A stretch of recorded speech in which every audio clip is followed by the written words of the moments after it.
everyone, it's Tuesday, December 8th, 2020.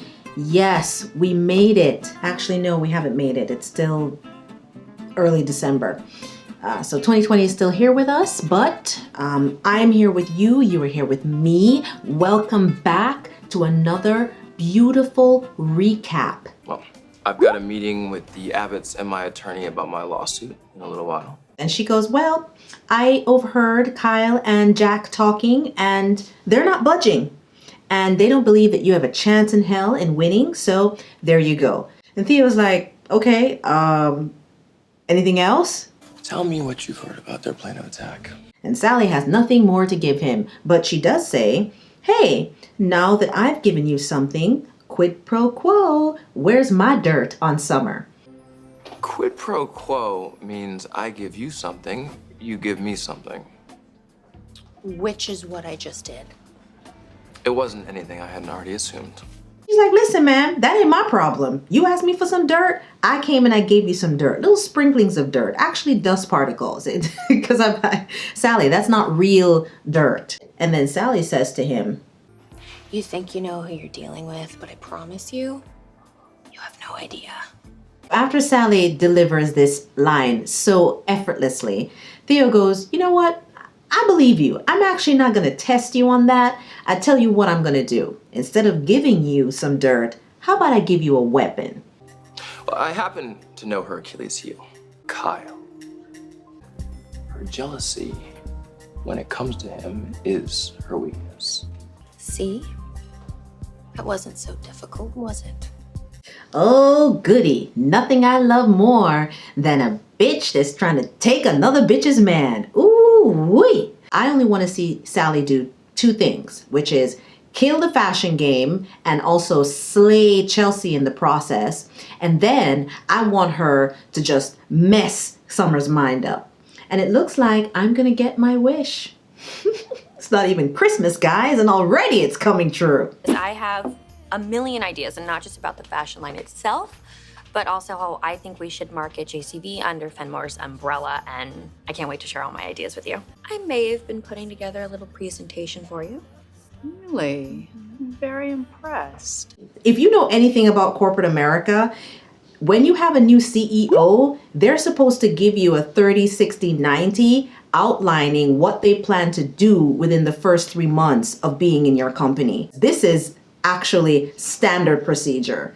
Please stop blowing smoke up Summer's ass. So Lauren wants to revisit the past, which I don't know why, but she goes ahead and she goes, you know, you were quite hesitant about the offer when I first presented it. And then Summer, like a very green executive, says, I promise you, it had nothing to do with the amazing offer and all about my personal life. Wow, that's a great first impression to make to your boss. Take note, Lauren, because this could come up later. I know I'm late. I'm so sorry. I know you're getting caught up, but punctuality is very important to me. Speaking of bad first impressions, here comes Sally, a few minutes late to a meeting that she probably set for Lauren since she's her executive assistant. Anyway, Scammer Sal pulls an expert move by telling Lauren the reason why she's late is because she was busy sending Christmas gifts to department heads and taking care of some social media shit. Thank you for taking the initiative. Appreciate it. That's what I'm here for. Okay, but Lauren eats it up like a cat with a saucer of milk. Sally couldn't be more pleased, and Summer couldn't be more sour. I hope I'm not coming on too strong. No, not at all. I hope I'm not coming on too strong. I know I'm razzling and dazzling y'all asses. You might want to put on some shades. And Summer looks at her with her coffee and is like, you're just very passionate. That's cap, Summer. You hate her guts. Admit it. I cannot wait to see what we create together. What I hope that you create, Lauren and Summer and Sally, is lots and lots of pettiness and shade. And I want to see some cat fights. I already see myself as, well, liaison between Lauren and Jack. And Kyle, of course. Ready to go? Yeah, boss. And I meant what I said, Summer. Anything you need, just say the word. I will keep that in mind. Bye, Summer. Bye. Finish her! Woo! Game on! Fight! Okay guys, it's time to head on over to the Abbott Manse where a family meeting has been called. Title of this meeting? Oh my god! Our coins are at stake! What's the plan? Well, Jack has been suggesting a preemptive offer. He deserves nothing. I agree. I think if he had come to us and said he wanted part of the inheritance, then I would have been more amenable. But he's going for the throat. Now, I gotta stop and say, absolutely not would Ashley have been willing to part with anything, because they were all there when Theo was standing there and opened up that box that amounted to just a pen. Nobody reached out and said anything. This is part of Dina's general estate, left to her family to do with as we please. It is not one of her treasured assets. So it's not any sacrifice to us, but it's significant enough to appease even Theo. I hope you're right. My God. What did Theo do to make Kyle hate him so much? 80% of everything that's gone on between Theo and Kyle was Theo reacting or projecting his insecurities onto Kyle. And if Kyle could have just been the bigger guy, I mean, you grew up rich, you had everything, and just let shit go most of the time, they would have been in a better place. But, you know, we can't have nice things. It's not allowed. So here we are. Ashley, I hope Abby's wedding was everything you wanted it to be. It was. Completely drama-free. Family only. Woo-wee! Who hurt you, sis? I mean, actually, I know who hurt you. Your mother. Dina Mergeron retained private ownership of a rather successful boutique company in Paris. He's looking at a substantial yearly net profit without even lifting a finger. I'd say it's a start. Ooh-wee! Theo playing hardball. We love to see it. Proceed. As the child of Dina's firstborn son, Theo has been denied any financial benefit or support from that relationship. So Legal Eagle Brittany sits down quickly and says, I don't know if you actually read our petition, but we're not looking for half the bag. We're looking for the whole bag. Okay, can you believe the nerve of this guy? Dina barely knew who Theo was. She spent more time and had more meaningful relationships with her nurses. Lord have mercy. Somebody is very bothered. Thanks for throwing that in there, Kyle. She had more relationships with her nurses. The woman had Alzheimer's. The situation is simple. As Jack stated, our one and only concession is the company in Paris. If your client feels that isn't acceptable, we'll let a judge decide what is. Well, then I guess we'll see you in court. You know who I want on this case? Judge Judy. She'll gather all of them up like a loose ponytail in no time. Case dismissed. What do you guys think? Let me know in the comments what you think about the Theo character. Do you think that they could have done things differently? Are you happy or are you pissed off that they are now getting rid of the character? Me personally, I'm kind of pissed because I thought that there would be much more that he could do. And now it's time to visit Satan in his glass box. Sprinkle yourself generously with holy water. And let's begin. Amen. I did the impossible. I booked the last 2 tickets on the last flight out tonight. That's great. Oh, we are so fortunate. Dr. Bradley called. He filled me in on your test result and said you hadn't spoken to him earlier. So do you want to tell me why you lied to me about that? I can't believe that this is a serious question coming from Adam. Why are you lying to me?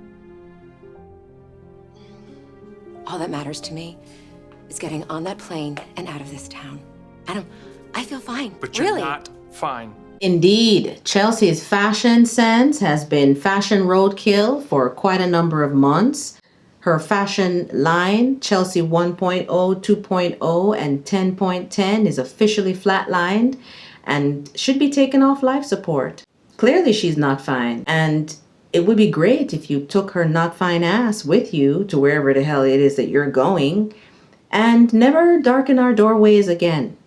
That would be good. As a matter of fact, I have some suggestions for you. I've actually been putting some thought into this about some places that you could go. How about we take a look at my little chart here. So here we have a beautiful, I don't know where this is, but I guess you guys could find accommodations. It's cold, so bring coats. I think that's Antarctica. And then if that's not your bag, maybe you could try an active volcano. That could possibly work for you guys. But if that doesn't work and you're really sick of Earth altogether, maybe you could try the moon. It's far enough away for me, that's for sure. Think about it.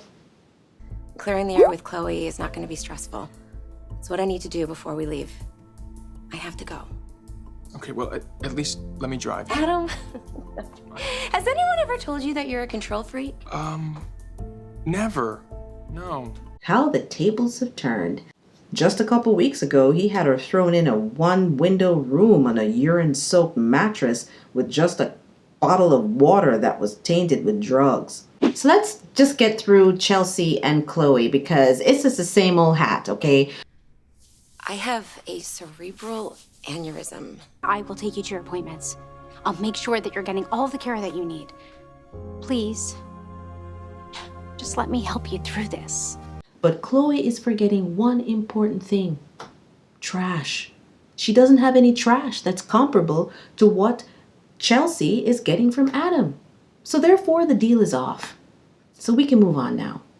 Over at Newman Towers, Connie is away from her desk as per usual, and Victor takes that opportunity to saunter into his old digs where Victoria is seated, shuffling through papers, looking very, very important. And she looks up at him and says, "Oh, hey Dad, if you're here to talk about Billy's arrest, listen, I just don't have the time, so you can see yourself out." And Victor is like, That's how you dismiss your dad? I am here to talk about business, all right? I read an article about you on that website for Chancecom, business site. Article praising your leadership. how is this news to Victor? You know your daughter has great leadership skills. You know she's a badass when it comes to the wheelings and the dealings and the underhandedness and the buying up of people's loan debts and then crushing them under her heels. She knows all about that. She learned that from you, Pops. So I don't know why he came all this way, but let's let the conversation play out and see what happens next. I wanted you to know that Adam can never diminish your power. All I want for him is to get the help that he desperately needs. I don't want you to mistake my disgust for Adam as jealousy or insecurity. And just frustrated because he can't be healed or saved, but you see him through a different lens than I do. And ain't that the God-living truth? Because Faith said the same thing to Sharon at Crimson Lights yesterday. She says some people are just sick, Mommy, and they can't be saved. And here we have Auntie Victoria saying the same damn thing. And I agree, okay? Adam cannot be saved. Don't save him. Let him just be. And everybody will be happy. You just have to accept the things you cannot change and have courage to know the difference. No, that's wisdom. Wisdom to know the difference, right? Yeah, I'm talking to my imaginary guy who does the cue cards in the back. He's not doing a good job. I'm going to have to fire him.